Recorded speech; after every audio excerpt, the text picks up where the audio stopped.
So if, just the protocol, so if you've got a positive, they can't be at the facility? They cannot be at the facility. Can No. you say are they asymptomatic? One is and one's not. Yeah. You said those guys were both vaccinated. I didn't say that they were. I counted them in there in the group that we've had 4 or 5 over the summer that have had it, and at least 2 of those were vaccinated breakthrough cases. Just for clarification, the 80%, that's strictly just players? That's just players. Yeah. Yeah. Staffs around the league and how they've had to maneuver. Do you anticipate or have anything on that as far as your coaches, or do you expect everyone to be out there? No, all our coaches are vaccinated. I believe we only have one staff member that's in Tier 1 or Tier 2 that has a certain, an exemption. They have a legit reason why they couldn't. And so I believe it's just one, Sal, but none of them are coaches. They're all fully vaccinated. Brandon, you built this team with everybody going the same direction, doing everything the same way, same rules. Is it an adjustment for you and Sean when there are 2 sets of rules for players that you have to deal with this year? Yeah, great question. We don't like that because that can naturally divide anything, whatever team you're trying to build, a business team, a sports team. And so that's probably the bump in the road that I was referring to earlier, is just trying to make sure we can take care of the guys that have chosen to not get vaccinated as well as we do with those that have. Because listen, everybody has personal reasons for not. I have some family that have chosen not to be vaccinated, and whether I agree or disagree, I have to respect their opinion, and it's no different here in the workplace. Brandon, can you back to go to football if we could? Great. Thanks, Sal. I'll give you a 20 when we're done. All helps. I want to ask you about expectations. You guys made your big jump last year. Obviously, Josh. How do you think, now that we're here finally, how do you feel this team is prepared to deal with you've got big expectations. You're a Super Bowl contender. Are you guys dealing with that the way you hope they are?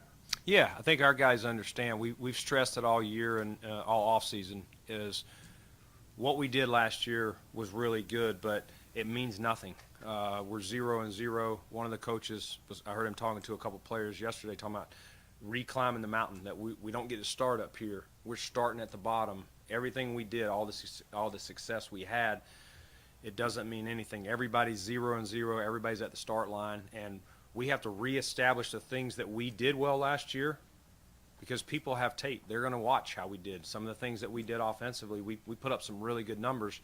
Don't think that teams have not studied that and are going to have game plans to stop that. And then what can we do better? What are the things that we struggled with that maybe didn't help us get over the hump, in that AFC Championship game or an earlier game that season? So high expectations, but it starts here. We got to put the work in, and that's the great thing about Sean. He's well-grounded, and he keeps the coaches well-grounded, and these guys all understand that 2021 is a new year, and nothing that we did in 2020 will affect what we do this year. Hey, Brandon, so much of this team's identity the past few years, though, has been kind of embracing that underdog role, that chip on your shoulder, second opportunity, what I'm saying here. How do you, piggybacking off Sal's question, how do you make that transition between getting out of that mentality and becoming a contender where you're going to get every team's just absolute best shot, you got a target on your back and whatnot? Well, I think our guys understand that doing something once doesn't make you a great team. Okay, once you're lucky, twice you're good, whatever. If you want to be a consistent contender, you got to back it up. And so we talked here last year about want to win the division so we can host games here. And not only did we get to host one, we hosted 2. I would have loved to have been hosting that last game that we lost. But we still have a lot of things that we haven't accomplished that, as good as last year was, we still didn't meet some standards that we want to get to. So, until you win it, in my mind, we're still hunting. And will people be hunting us? Yes, starting with our division. But, again, Marcel, I think our guys understand that, again, what we did last year doesn't mean anything, and let's hit the reset button. Our guys play with a chip. I think it starts with Sean. He does a great job. He coaches with a chip. He walks around the halls with a chip, and our guys feel that. How talks been going with Josh's representatives on an extension? I don't really get into that, Mark. Josh is in a great headspace and he's ready to roll. And if for some reason we're able to get something done, I'll definitely make sure you guys know. But we're also fine if it doesn't get done this year. And I've said that all along. Josh is in a great headspace. He and I have a great relationship, and he's ready to roll this season, and he's letting his representatives do their job. And like I said, if something happens, great. If it doesn't, we'll focus on the season, and we'll pick it up next year. Yeah, and I think we all kind of get that response, right? That was kind of the one Yeah. you gave me during that Zoom, but you kind of had that wry smile going too, that would suggest things are going to happen, right there. And Sean expressed confidence that this thing was going to happen several weeks ago. Can you, characterize anything? I know you don't want to do it through the media. Yeah. But give us a sense of where things are at. And is there momentum toward this thing happening before something significant taking place on the field? I don't think there's momentum. I just, it's hard for me to really gauge it. It's one of those things, there's many deals I can think of. I don't want to go through them where I'm like, it's not going to happen. It's not going to happen. And then something triggers it. And whether it's the player, whether it's the agent, whether it's something we do on our end that gets somebody's going, and you go, man, we're closer than I thought we were. And so I've laid my head at night, pissed off, no deal's going to happen. And then all of a sudden the next day at dinner I get a phone call from the agent or Jim Overdorf or Kevin saying, hey, they just sent us this. I think there's a chance. And you get back on it and, call the Pagulas and give them a heads up. Hey, I think we can get something done. There's several deals that have been like that. And again, I couldn't have told you, Matt Milano, that we were going to be able to get Matt. But Matt was hell-bent on being here, and we were going to do everything we could, and that's how you get deals done. And, none of this has anything to do with Josh, but there's no momentum or anything like that. He and I have had great conversations since we've been back here, and he's focused out here. And like I said, if something were to get done, we'd be excited. But if not, we both know that we'll work hard next year to get it done. At the end of last season, you had mentioned that tight end was one of the positions that you would potentially like to upgrade. Nothing significant obviously happened at that spot this offseason. I know that you can't speak about players on other teams, but with the salary cap space that you do have available, do you foresee potentially something happening with a veteran player, perhaps adding to that position before the start of the regular season? Yeah, good question. I thought our tight ends had a good offseason. I thought Dawson really did a great job. Tommy Sweeney got back in there. We added Hollister, and we got some young players, Reggie Gilliam and Quentin Marsh. So I think we have some guys we're excited about, and we want to give them an opportunity. But listen, any position, Jason, that we think we can upgrade, we wanted to create some space so that if an opportunity came to trade or a player at any position, multiple positions, that a veteran out there that, if it's the right price to add to our team, we'll do it. We're going to continue to do that. We're going to evaluate other rosters this August, and if we see a chance, whether it's tight end or something else, and we think it'll be the right piece on the field in our locker room, I'll definitely look to add them. Brandon, you have 18, 19, 20 starters probably returning. Is there a position battle that you look at where the competition's going to be at a really high level that you're excited about, maybe 2 or 3 players? Yeah, I think both of our lines. Sean and I believe in building up front, Matt, and it starts and ends there. And so we've tried to create a lot of competition, a lot of depth. We got some guys back and some new faces on both of those, whether it's through the draft or through free agency. So I think you're going to probably see me the first few days of pads watching those one-on-ones and seeing how those guys go. But we got to have a lot of competition. Our receiver room's got a lot of guys in there with a lot of different skill sets, whether it's size, whether it's quicks, some speed guys, and that return game too. We lost Andre Roberts. We got some different pieces there, that are going to be in the mix. So I'm excited about this team. I'm excited about camp. I love going away, but this is going to be unique here. A second year. We got great facilities and sleeping in my bed, so that's still good too. Brandon, from the outside looking in, it looks like maybe you tried intentionally to get a little bit longer and leaner on the defensive line, maybe specifically at F.A. Obata comes in, Greg Rousseau, maybe Basham doesn't fit as well there.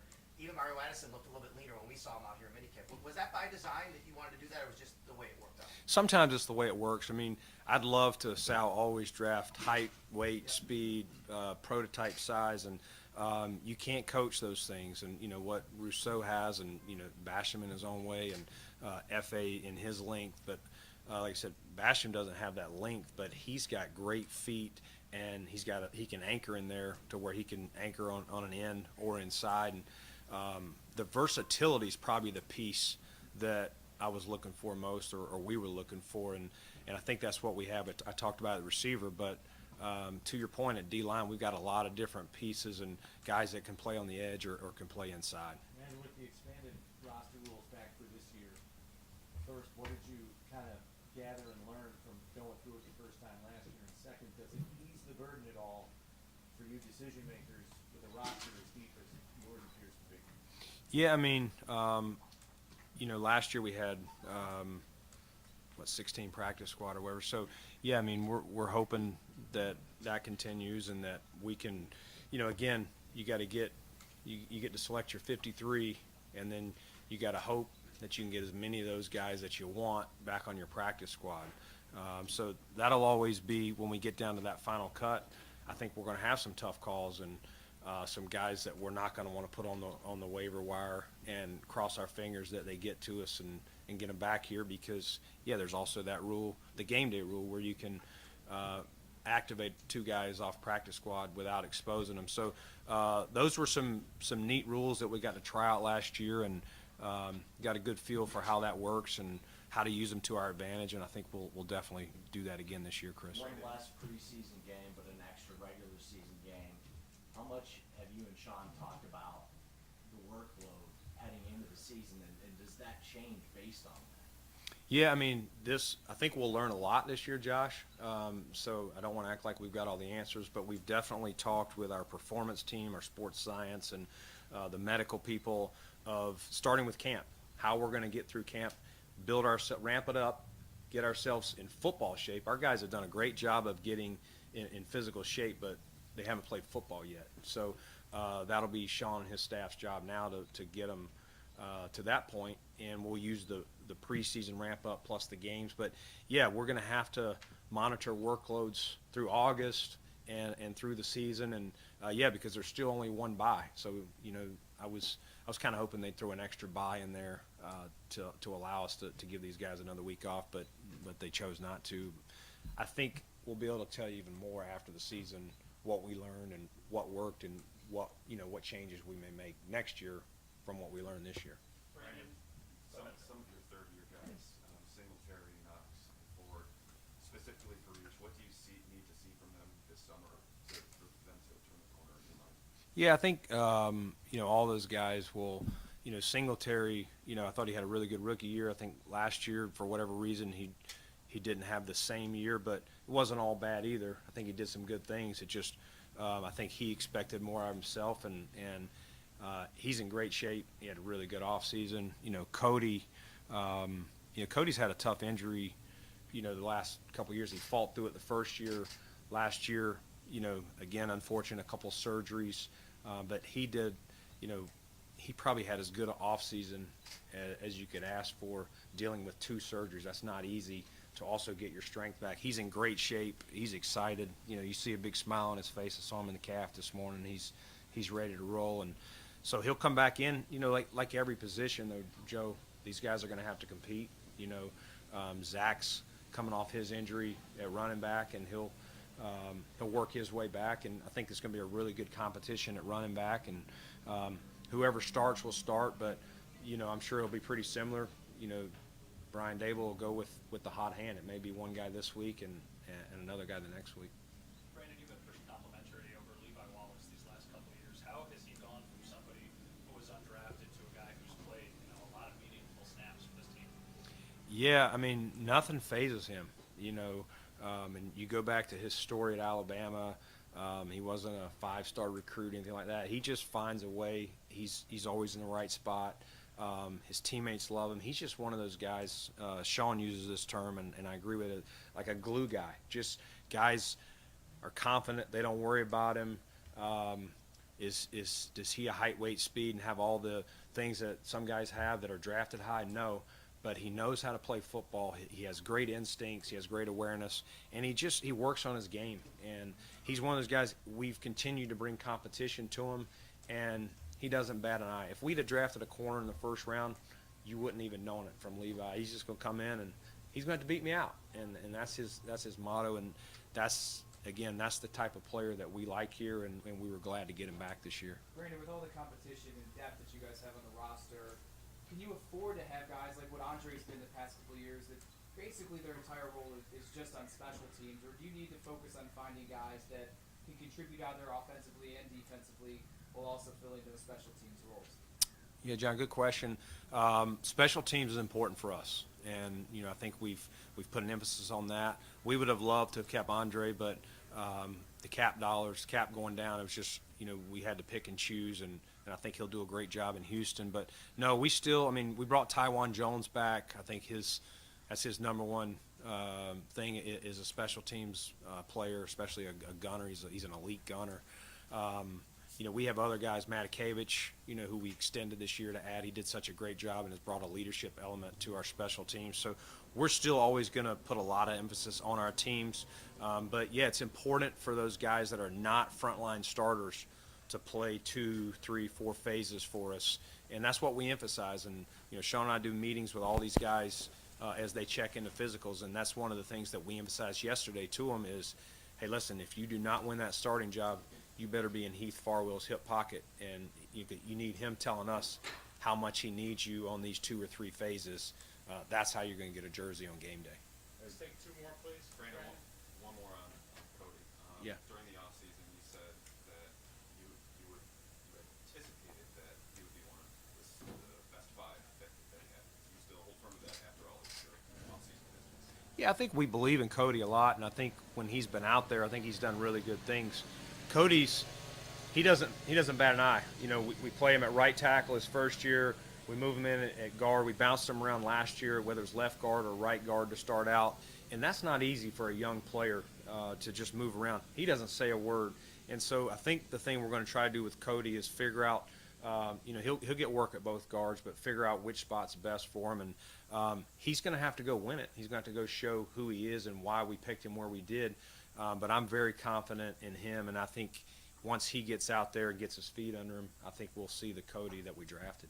Brandon, where is Star really at this point? I'm not sure if I'm allowed to be specific in what we saw him do in OTAs and minicamp, but is he ready to be fully integrated back into the lineup, or are you starting him slow, or where is he at?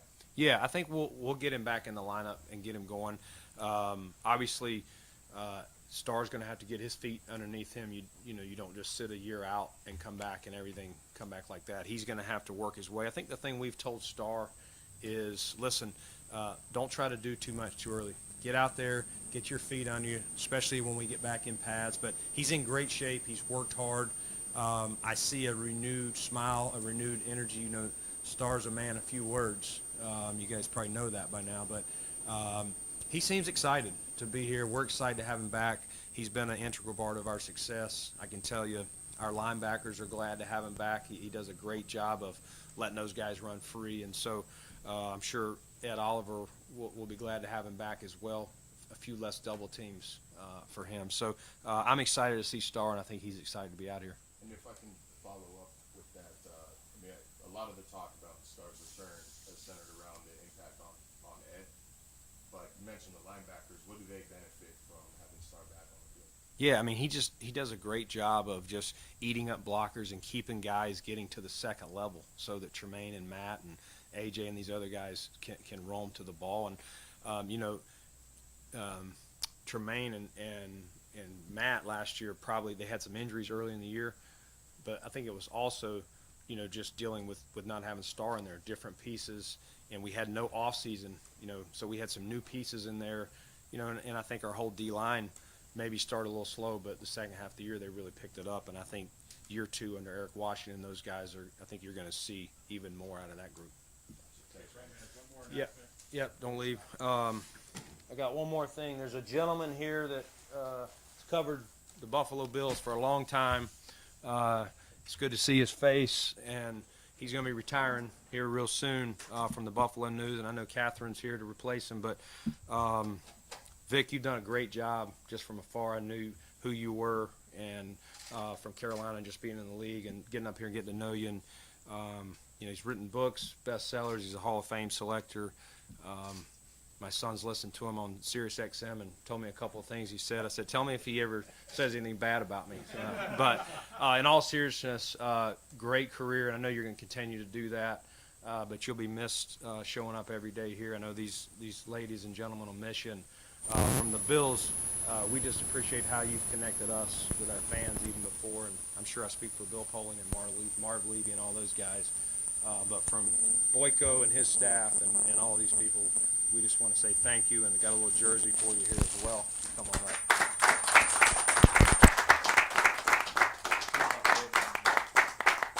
Thanks. You're finally a first-round pick. Can I ask him some years, but you questions got here? there. Thank you very much. You're welcome. Appreciate it. Don't have many words. Just thanks.